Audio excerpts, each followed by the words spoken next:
I'm Emily. And I'm Hannah. We are best friends and dietitians. We have a goal of challenging nutrition misinformation and fitness trends with an evidence-based approach. Each episode, we will dish up our thoughts about the latest facts on a popular health-related topic. We're the Up-Beet Dietitians.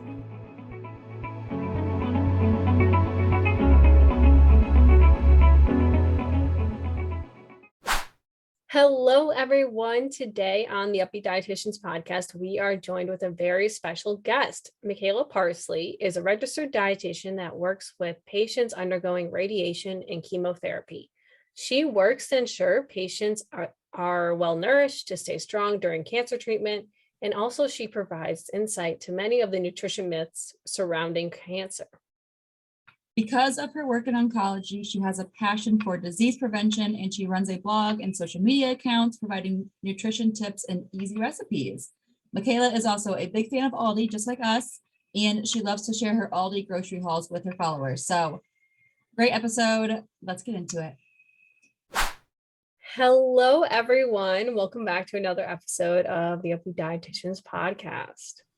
Hello, everybody. Welcome back to the pod.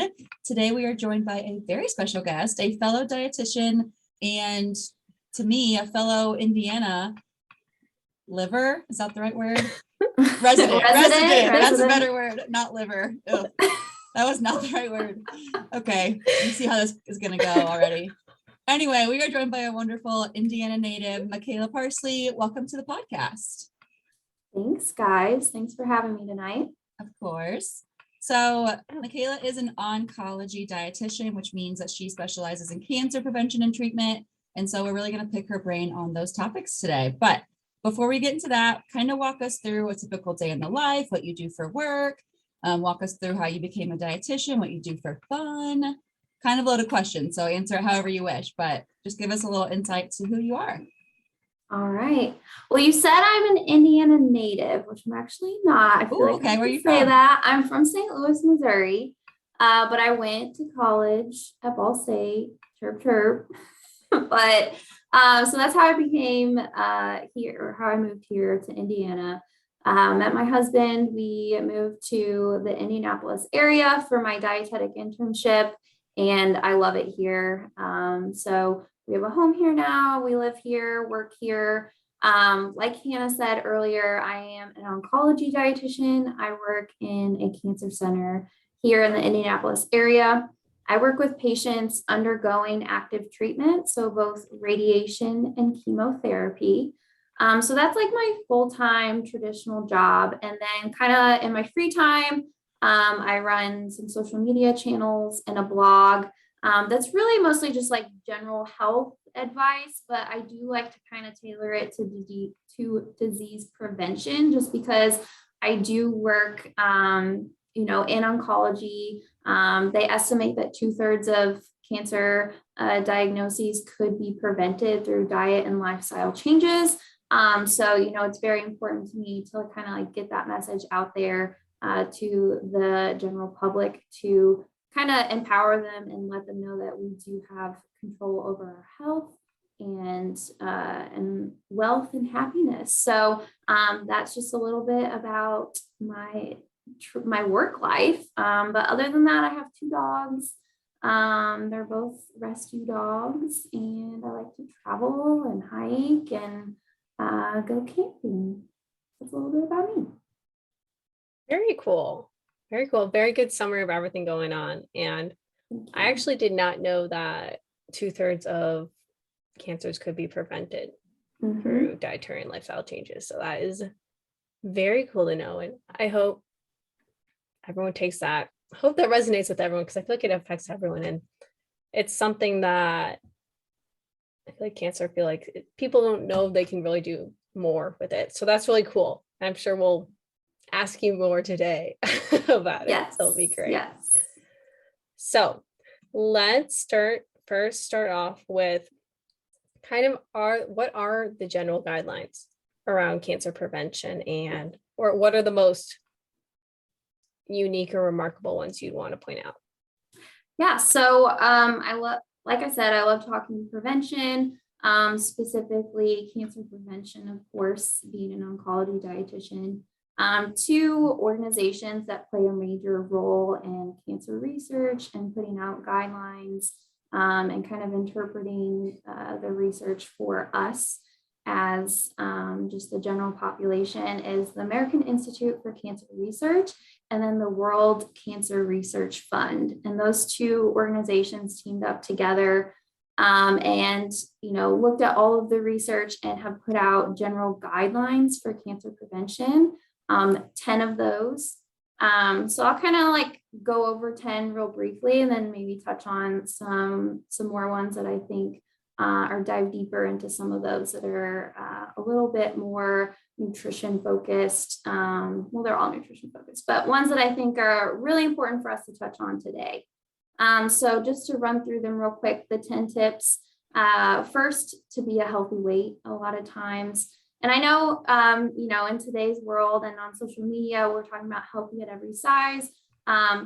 And trying to get away from diet culture. I know you guys are really big on that, and I agree. But also a lot of research and scientific evidence has shown that those who do have a higher body fat percentage do tend to have a higher risk for cancer. So just something to be mindful of. Number two is to be physically active.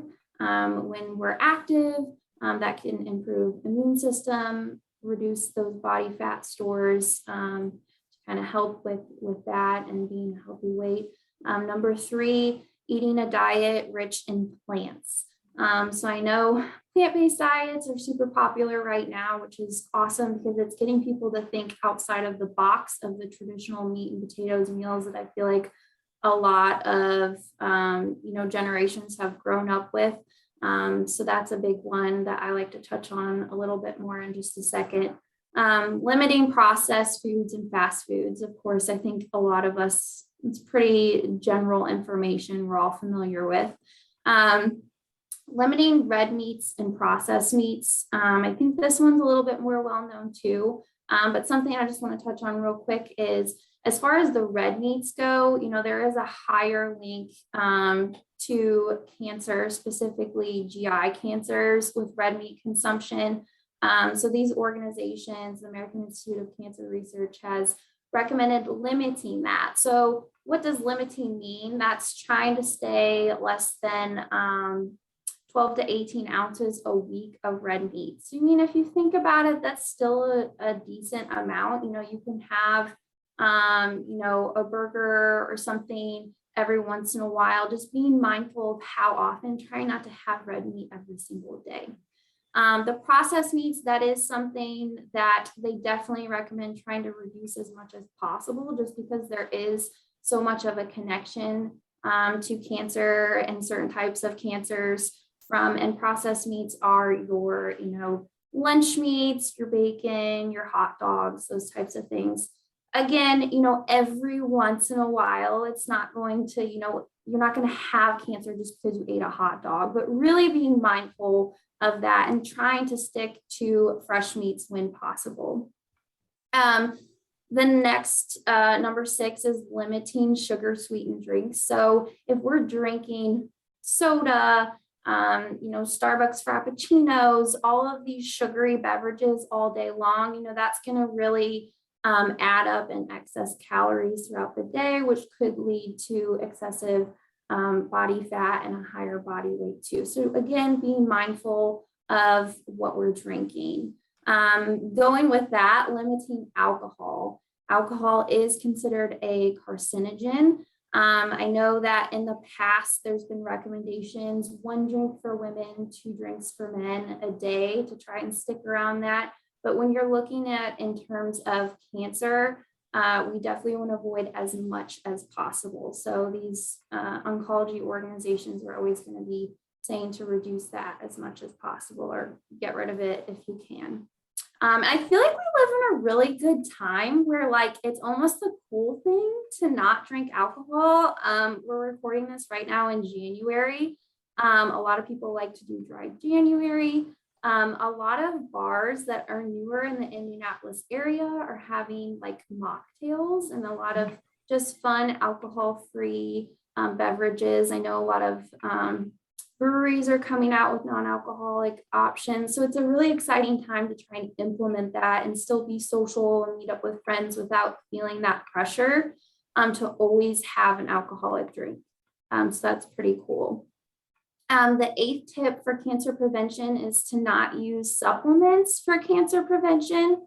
Of course, I think most of us have heard that antioxidants are good for us.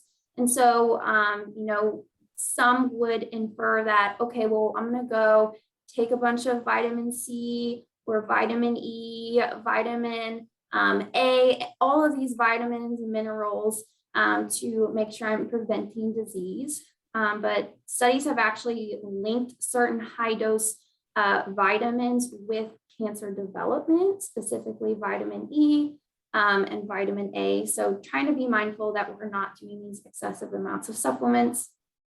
Number 9, of course, isn't going to pertain to everyone, but trying to breastfeed if we are able to.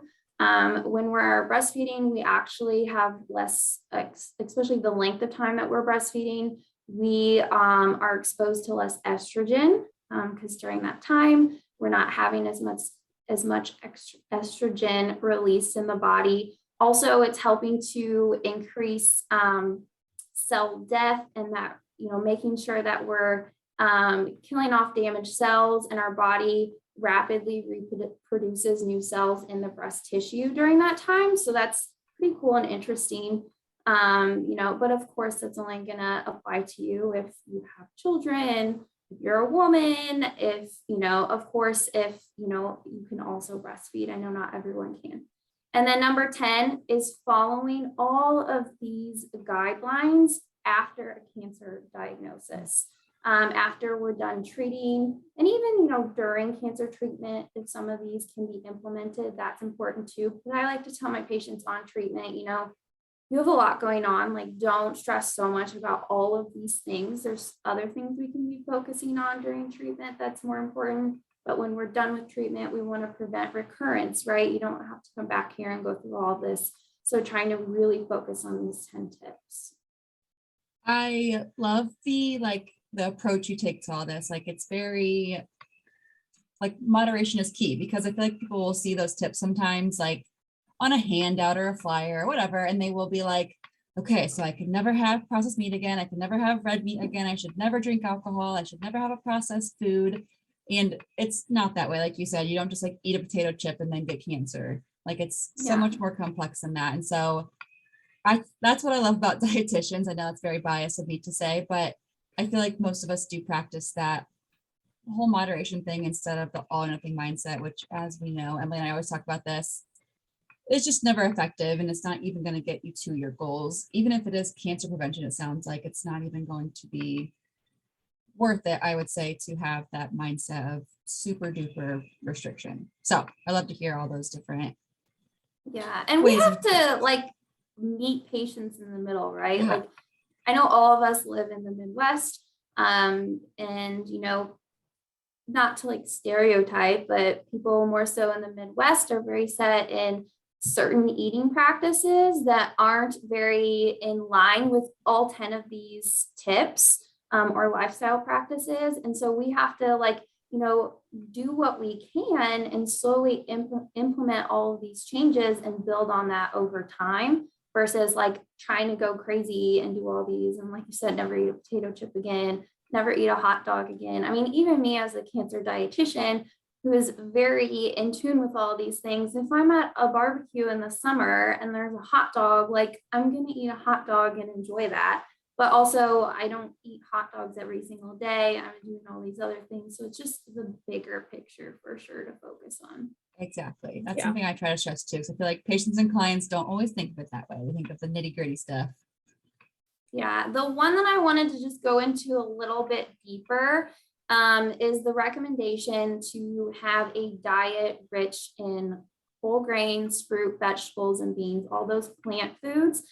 I think that, of course, people are hearing this information, especially in today's society, to eat more plants, but I don't think people really know why it's important to eat these plants, and especially in terms of disease prevention.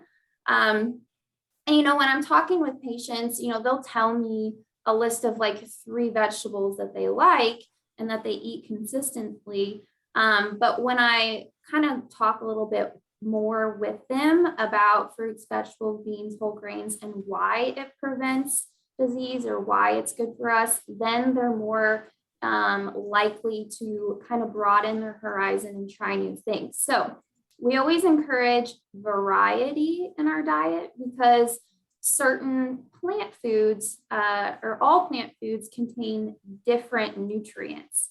Especially you can tell right away when you look at something because all of these fruits and vegetables have different colors. And all of these colors actually are linked to different nutrients within that plant. And plants, they, by the time we eat them, they're not a living organism anymore, but they once were, and they had systems in place to protect them in nature. And they have things called phytochemicals, which is translated to plant chemicals.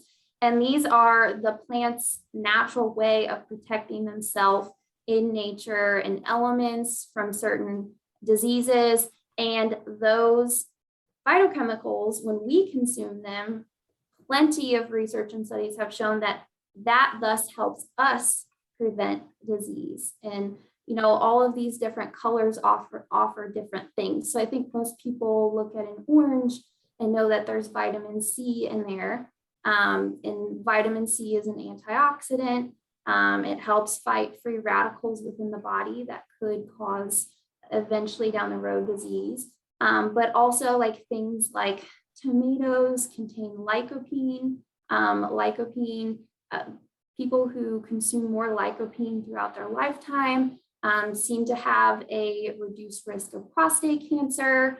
Our purple and red foods like our grapes, and you'll kind of know this because of wine, red wine, but they contain a phytochemical called resveratrol, which resveratrol actually has been shown to help reduce estrogen production within the body. So all of these different nutrients from all these different plants, they offer different mechanisms or protections for us as a human. So it's really important that we're, yes, eating fruits, vegetables, whole grains, beans, but also that we're constantly trying to try new fruits, veggies, beans, whole grains, and try and switch it up frequently so that we're constantly getting in all of these different nutrients that can do different things for our body. So that's a big one. And especially here in the Midwest, I feel like, we're so used to growing up with the same fruits and vegetables. We're not in a tropical environment, different countries have different fruits and vegetables, but trying to try new things and really get creative with the diet. And I think that's what I like about the plant-based craze right now is because if you eat more plant-based and you want to have fun and like the meals, you have to use a lot more plants than you ever did before if you were more of a meat eater. So just something to think about for those that are trying to eat a little bit healthier in terms of disease prevention. I love that because I feel like people hear us dietitians say, just eat more veggies, but maybe we don't really know why we say that. So that was a really good explanation of why it is so important to eat not only veggies in general, but all different types and have a wide variety.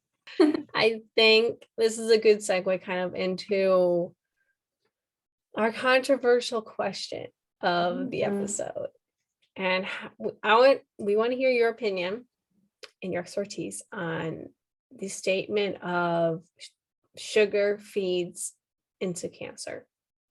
Yes. So unfortunately, when patients are diagnosed with cancer, they are flooded with information.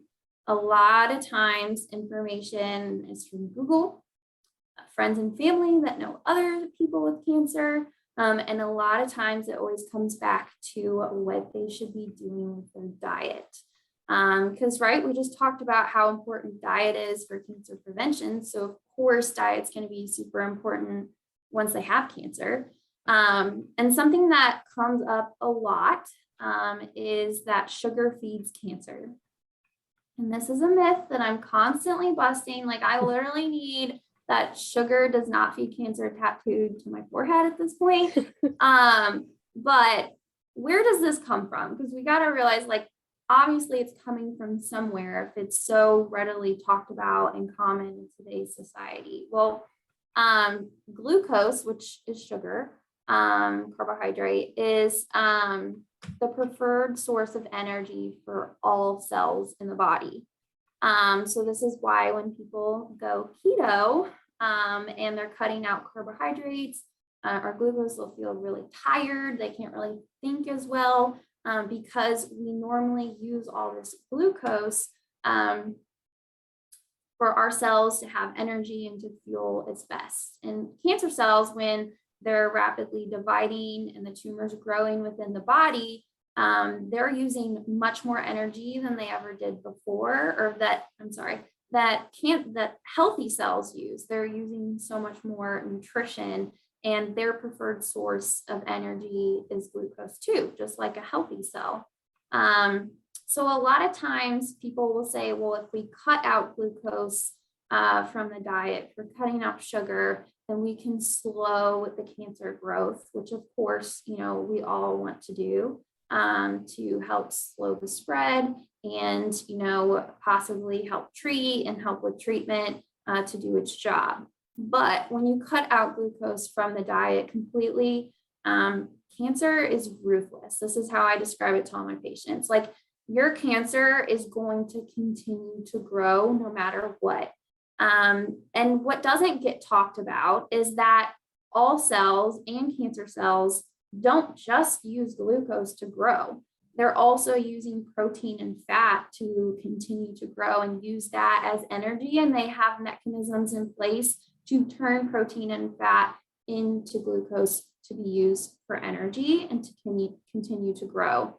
So when patients are on treatment, there's a big focus on making sure that they're staying well nourished and not losing weight to support their body throughout treatment. And when patients are super focused on this and reducing sugar from their diet, cutting out glucose, they can also be harming their healthy cells. They could be, making it even more difficult for them throughout treatment, which is already a really stressful time. To be focusing on all these foods that they can't eat, and which could also lead to further weight loss. But, something that I always talk about is, I'm not saying you can go and eat cake and cookies all day long, and that's fine and not going to impact your health and your cancer. Because if we're eating high sugary foods all day long, our blood sugar is going to be spiked. Our insulin level is going to be spiked, which some cancer cells do have receptors on them that insulin attaches to, and insulin can help kind of stimulate growth with some of those specific cells.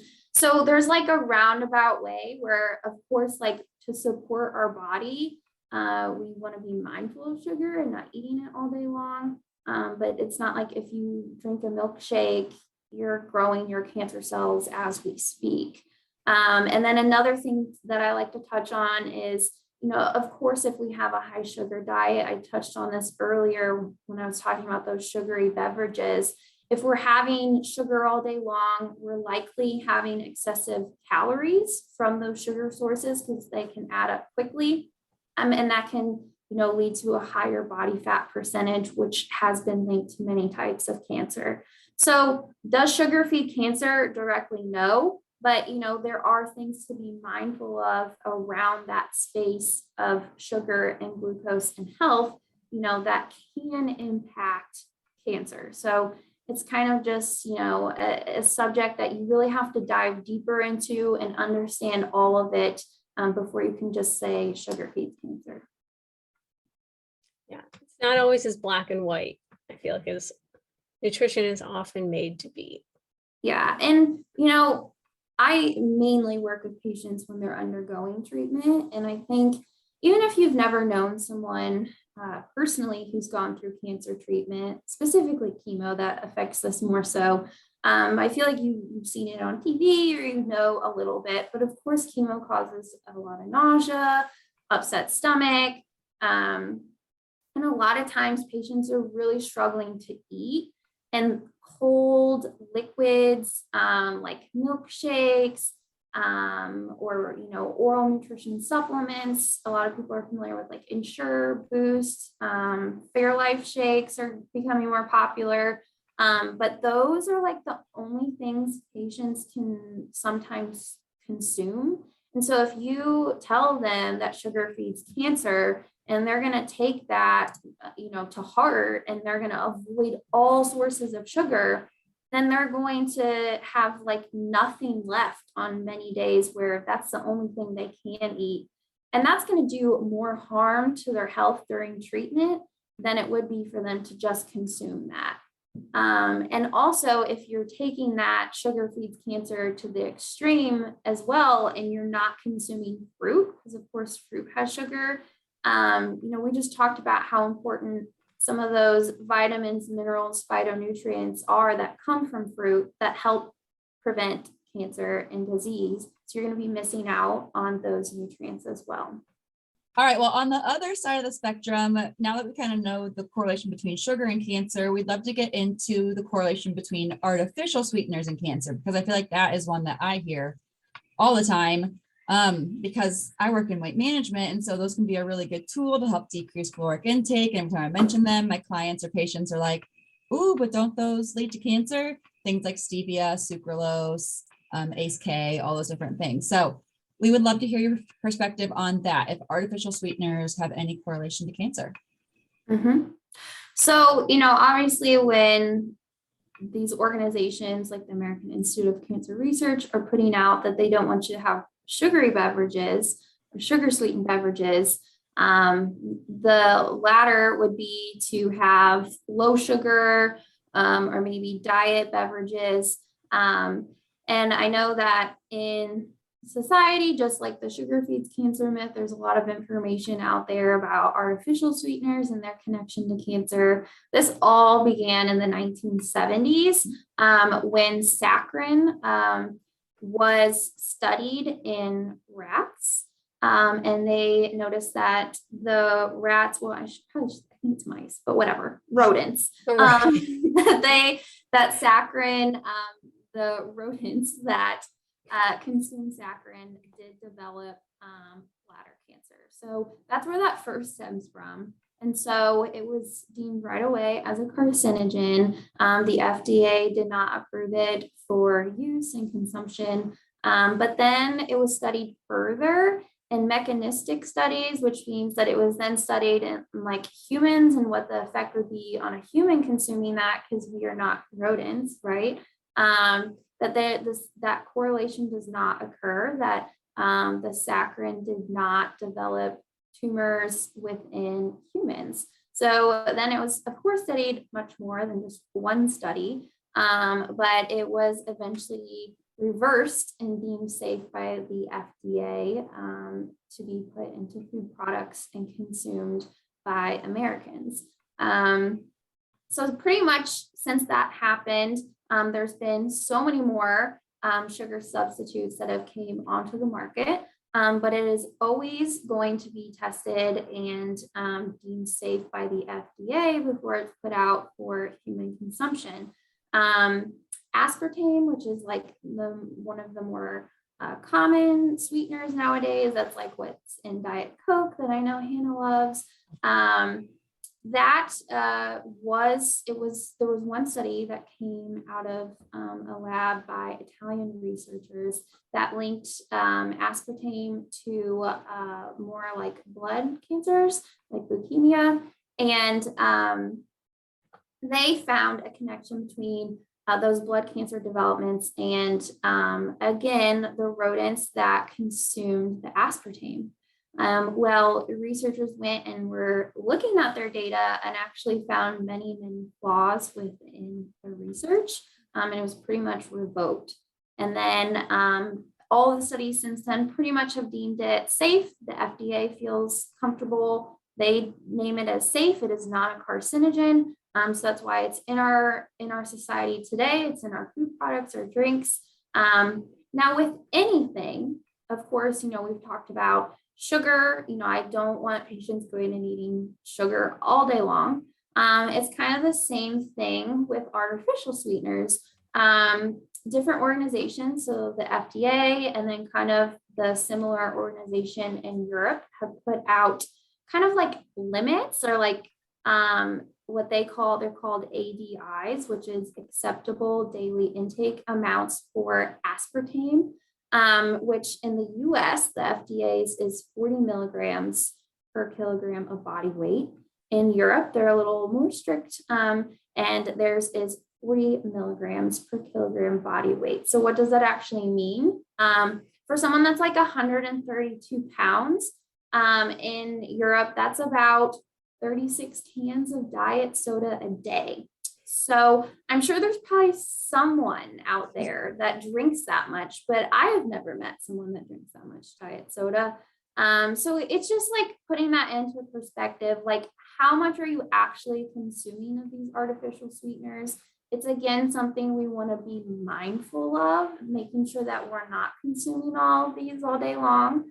As far as beverages go, water is the holy grail. We want to be focusing on things like water, low fat milk. Those are a little bit better than, just consuming something like Diet Coke all day long. Just being mindful of the bigger picture. And again, realizing that, if you drink one Diet Coke, you're not going to get cancer. That's there. If that were true, it would not be on the market. We have systems in place to prevent that from happening. Yes, that's a good way to put it. Like it would not be available to you as much as it is if it was going to just automatically lead to any kind of disease. I feel like that's most of our job, is saying things like that. I know. It's not fun to be like in moderation. I know. But that's the reality. And that's what we as health professionals have to continue to get the message out there, because so many people are getting all of this scary information online and, they don't know what to believe because it is confusing and it's conflicting. But in almost all cases, moderation truly is key, and just being mindful of what we're putting into our body every single day. Yeah.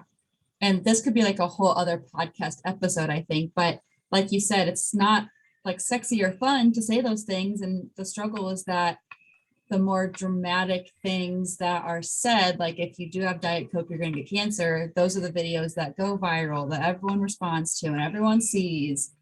And our videos of have it once in a while if you want to, just don't get all the attention, which is, again, another conversation, but it's a good point to bring up. I was actually curious what the equivalent of the 36 cans of soda to like a liter bottle was, because I was like, maybe people drink liters out there rather than cans. So it would be equivalent to drinking about 13 liters. Oh my gosh. If anyone knows. That's a lot. I'm glad you did that. That's a better visual for a lot of people. Because I was like, I don't know how many come in a sleeve. I feel like it's 24. Oh, like a box pack thing? Yeah. I think that is 24. Because then I'm like, you'd have to drink like maybe 1.5 of those. I was like, what if someone drinks something else? And that 36, that's in Europe, where it's a little bit even stricter than here. So that would be even more here in the US. But if we're going with their limit, which is a little bit lower, that's that 36. So. And even that's a lot. So definitely paints a good picture there. Yes. Yeah. Just catch me on a Saturday chugging a lot. Yeah. I don't care what you're drinking. If you're drinking 36 cans, you're gonna be in the bathroom all day. Well, if it's Diet Coke, that's a lot of caffeine too. I feel like I'd be like bouncing off the walls. Oh yeah, I didn't even think about that. That'd be wild. Oh, okay. Well, that has been mind-blowing and also hopefully very eye-opening to our listeners. Those are the big questions we got for you, Michaela. We wanted to kind of really get into the general guidelines because Emily and I have never really touched on this before. We don't really know much about it, truthfully. That's not our specialty. So it was great to hear just the general tips and tricks for prevention, and also get into the sugar itself and then the artificial sugars themselves. But if you could, and if you would, what would you kind of say to kind of sum it all up? If you could like put it all into one short little sentence or phrase. Yeah. So I always like to think about nutrition and diet as information that you can use to empower yourself.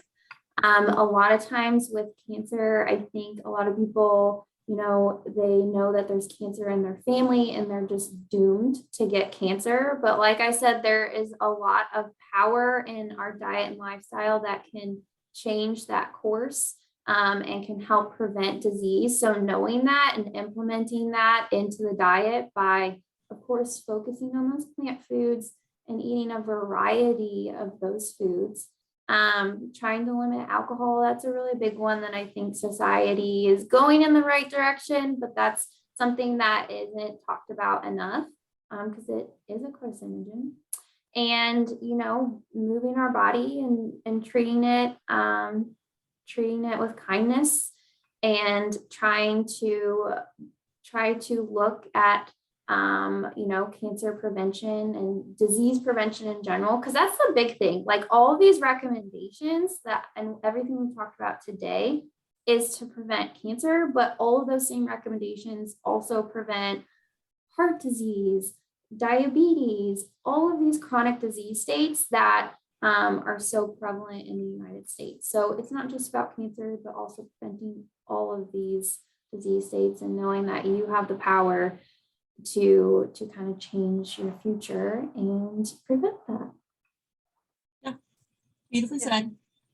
Perfect. Thanks. Awesome. So we always like ending our episodes with a fun bonus question where it's more of us just sharing our opinions. It's not really so much of a debate. It can get heated, but doesn't need Yeah. to. Oh, Yeah. So the question for today, and we always like our guest start, is I'm not sure if this is, we're going to make it a debate. We'll make it, Ooh. which is better, French fries or onion rings? French fries. I mean, is there really a debate? I don't Emily? dislike onion rings. Is there a debate? Her eyes are No, you go telling me first. something, You go but first. carry No, you on, go first. Michaela, You go carry ahead. on. I mean, I'll eat onion rings. I'm not going to turn down onion rings if they're at the table, but I would much rather have French fries. Specifically skinny French fries, like steak and shake French Ooh. fries. Like the that's shoestring the ones? go-to. Yeah. Those are good. Those are really good. They have a Emily? name. Yeah, that's Shoestring? like the shoestring ones. That's what I've always called them. Okay. Well, now I know how to describe my French fry preference. Shoestring. Yeah. Okay, Emily, I have a bad feeling about this, but go ahead. So my opinion would be onion rings are better because there's less variability in the quality of onion ring. I've rarely had a bad onion ring. I've had many fries I don't like, That's true. but I love That's fries. a good point. That's a very good Yeah. point. I think it's also because you can't really, there's only really one type of onion ring. I don't think there's more. Oh, I don't really know how you can. you could probably add like sauces and seasonings, but like you're right, the onion ring themselves, I guess you can't really mix up very much. Yeah. And they're like Or- always like white or yellow, right? Like I've never Yeah. seen like a red. Ooh, Yeah. It is always the same I feel like Yeah. I would like that though. I love red onions. Same. too. Yeah. Well, I love onions yeah. in general, but I gotta go with the French Same. fries. Gotta go with the French fries. It's just with onion rings.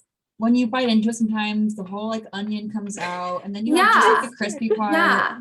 There's no cute way to eat an onion ring. Oh, you either no have to cute like way. Sure. put it on. It is not first date food. No, definitely not. No, that's very true. That's very true. Yeah, much more petite way to eat Yeah. the French fry. do a little Yeah. dip and into the mouth. Way cuter. Love it. I don't love the shoestring ones. Of course, I'll eat any fry and any onion ring, but if I had to pick a favorite, I think, Emily, didn't we already debate the best French fries before? Yeah. Was that just us or was someone else? I can't remember. I don't know. We have a lot of I think it conversations. was What was the winner? The I know verdict I on said that one? curly. That I one said got curly pretty fries. controversial too, because didn't you say that you like the crinkle fries too? And I was like, yeah, I don't like crinkle fries. Mm-mm. Oh no, I don't You like don't crinkle either? fries. They're mushy. It's like Yes. mush. Yeah. Mm-mm. Yeah, we got into I that will one too. say my answer was curly fries. That I was your wanna take the answer. slander to I like curly let it be fries. known. I like curly fries. Yes, I think my answer was like a Five Guys or a Rally's, like seasoned Yeah. fry. Those are my favorites, Yeah, I think. like Those are good too. yeah. Or like Chick-fil-A, like waffle fries are also amazing. Those are nearing crinkle fry territory. So I Yeah, don't rank them those in are- first place, but I feel like they are crispier than a crinkle cut. But give me an aioli dipping sauce, Ooh. and I will eat any French fry that comes with that. Me That's like too. That's the true. ultimate Oh. condiment for French fries. It's so good. I love an aioli. Mhm. Mm. Truffle We've also fries talked and about- aioli. Oh, so good. We've also had an episode where we talked about like the best fast food like dipping sauces too. Mm. So now I'm thinking my answer is aioli. I forget what I said then, but aioli is so good. Aioli. good. That takes the cake. Oh, for me. Yeah. Well, Emily, I'm sorry. It's 2-1 on this one. I'll French I'll fries. survive. But onion rings are Win. still delicious. I mean, we will all enjoy Yeah, a great they're onion both ring. great. Yeah, Both great. Yeah. I'll I take don't either discriminate. I'll whenever. eat it. no. Yeah. If it's deep fried, I'll probably get 2. I'll enjoy it. I'll enjoy it. Well, Michaela, give our listeners some insight on where they can find you, where they can follow you, and some more information on that, if you would. Yeah. So on social medias, I'm more active on Instagram. I'd say that's like the most common place you'll find me, but at Sea Salt and Kale on Instagram, also on TikTok and Facebook. I have the Sea Salt and Kale Facebook page. And then I do have a blog, so www.seasaltandkale.com. You can find more of my recipes and just some blog posts and information there as well. Wonderful. And we'll link all those Amazing. below for you guys. Yes. And we'll also link, well, I say we, like I'm part of the podcast, are. but I'll Yeah. make sure that they link some resources for cancer prevention that kind of dives more into these topics. And I can leave some links that kind of touch on sugar and artificial sweeteners as well, if you would like more information on that. Oh, that'd be awesome. They Perfect. will love that. Yeah. All right. Well, thank you for joining us today, Michaela. This was a wonderful episode, a totally new topic for our podcast. So it's going to be really great to have this to kind of refer to if we have patients or clients or people on the internet ever ask us about it. So this will be a good one to have in the, what's the right word? The data bank? I don't know. Library. The library. I'm not good at words. I also called you an Indiana liver. So I'm ending it on a good note, just like I began it on a good note. Yeah. Goodness. Love it. Well, thanks again. We'll see you guys Perfect. next week. Yeah. Have a wonderful rest of your day. Everyone will talk to you soon. Thanks, guys. All right. Bye. Bye. Thank you so much for tuning in on this episode of the Up-Beet Dietitians with your hosts Emily Krause and Hannah Thompson. We appreciate you all so much for continuing to support us. In order to support us and sustain the success of this podcast, please subscribe and leave a rating and review. If you'd like to provide us feedback for future episodes and guest stars, follow us on Instagram at the Up-Beet Dietitians. Lastly, you can show us support by providing a monthly donation using the link at the end of our bio. Once again, thank you so much for listening today and stay tuned next Wednesday for a new episode. Until then, we hope you have a wonderful rest of your week.